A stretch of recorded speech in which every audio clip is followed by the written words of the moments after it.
جوانانی که در اینجا خدمت کردند و آباد کردند عمری دراز بینند، رزق فراغ بینند، به مراد و مقصدشان رساند.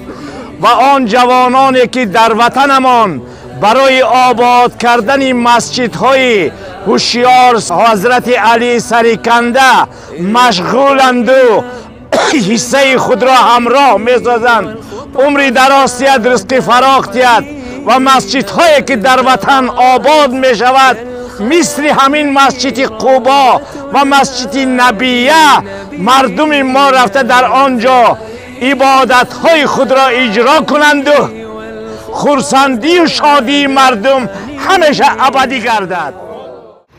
مسجد قبا قدم می‌زدن ان شاء الله الله قدمشون با برکات گردانه.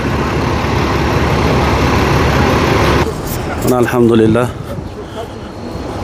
گروه من نزد مسجد قبا الحمدلله.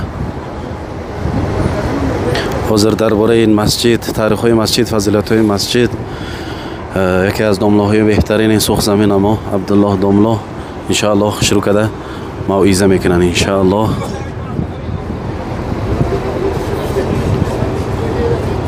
رحیم الحمدلله. یعنی یک زیارتی که چهارم زیارت ما به مسجد قبا پروردگار نصیب گردون، ساخت سلامت، حمد و ثنا به پروردگار میگویم.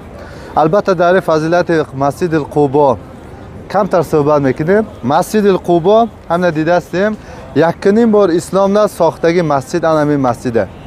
وقتا که هجرت فرض میشه به پیامبر علیه السلام، حضرت پیامبر علیه السلام در دمگاهشو کی بدن؟ ابوبکر صدیق در یانش اومدن. پیامبر علیه السلام آمده استگی شو فهمیدن که مدینه نبودگی انسان ها رسول الله از مکه به مدینه به یثرب آمده است گفتگی خبر به اینجا رسید. به اینجا رسیدن بعد تمام مسلمان ها زید ابن حارثه، عمر رضی الله عنه، تمام مسلمان ها انا همینجا حاضر شدن که رسول الله اومده است گفته. پیامبر علیه السلام وقتا که به اینجا اومده نزدیک شدن، در اینجا یک بلاق به در تگ بلاق در همونجا اکثر بچه ها تپه همون خوربا مربا می دیدن. شما پای دیگه انسان اومد گفته. در همونجا تاریخچی ها مورخ ها روایت میکنن که انسان یک انسان دوست داشته باشد صفت همون انسان داخل میشده. حضرت ابوبکر که پیامبر علیه السلام اومدن بعد انسان ها جدا کردن، حتی نستادن که کدامش پیغمبر کدامش ابوبکر. این دوستاری محبت پیامبر علیه السلام دلالت میکرده. وقتا که نشناختن میگه همه پیش دعوت پیش حضرت ابوبکر، پیش ابوبکر رفته کمتر ایستادن بعد آفتاب شد میگه در وقت سرطان گرم شد. حضرت صدیق رضی الله عنه همون لباسی که داشتن کشیدن در تپه پیامبر علیه السلام سایبان کردن. همه فهمیدن که محمد این بوده گفته. پیش پیامبر علیه السلام اومده دستای مبارکشو گرفتن.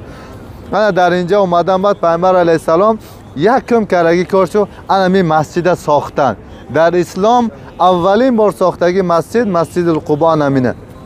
حتی پیامبر علیه السلام در حدیث گفتن کدام انسان طهارت مکمل گیرد، طهارت زیبا گیرد، در همه مسجد 2 رکعت نماز خوند، یک زیارتی عمره برای پروردگار در نامه اعمال نوشته میشد. این به نهایت ثوابش بسیاره. انا پروردگار در قرآن در باب مسجد چی گفته؟ لمسجد اسس علی التقوی فیه رجال یحب المتطهرین والله یحب المطهرین.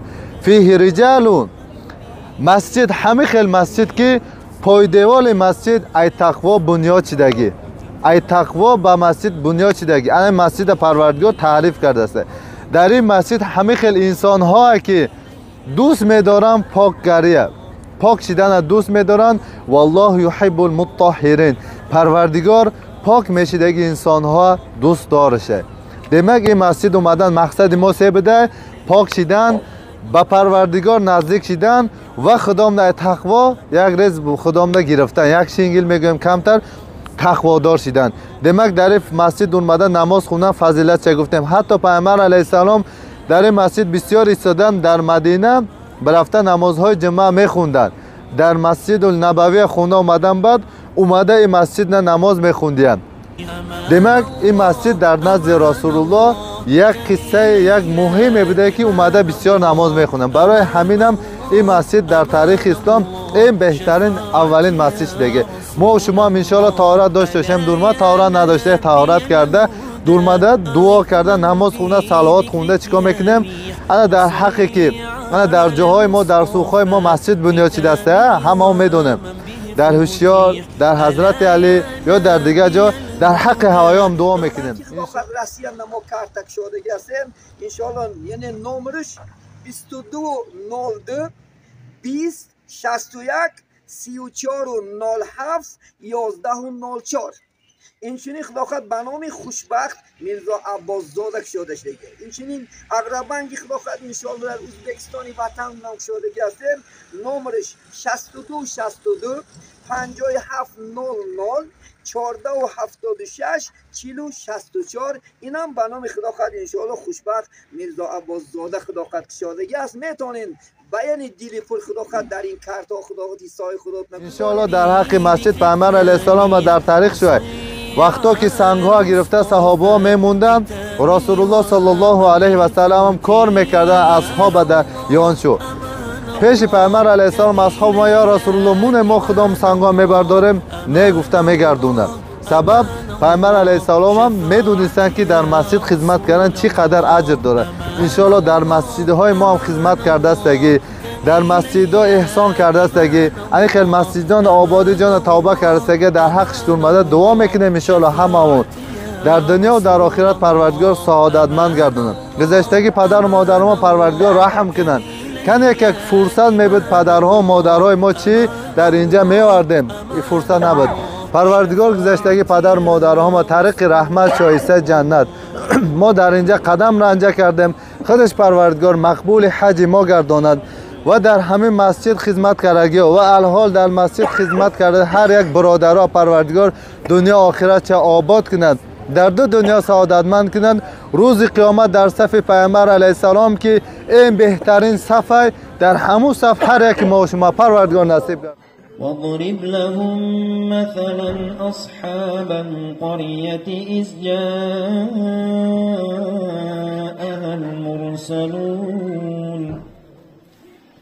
إذا أرسلنا إليهم اثنين فكذبوهما فعززنا بثالث فقالوا إنا إليكم مرسلون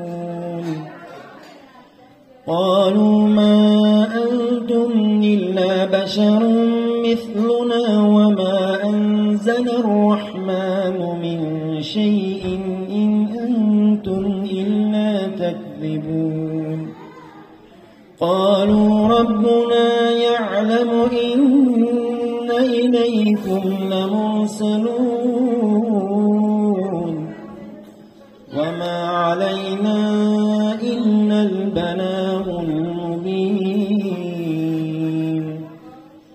بسم الله الرحمن الرحيم قل هو الله أحد الله الصمد لم يلد ولم يولد ولم يكن له كفوا أحد بسم الله الرحمن الرحيم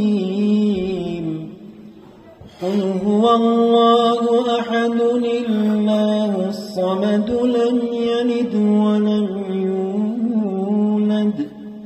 لم يلد ولم يولد ولم يكن له كفوا أحد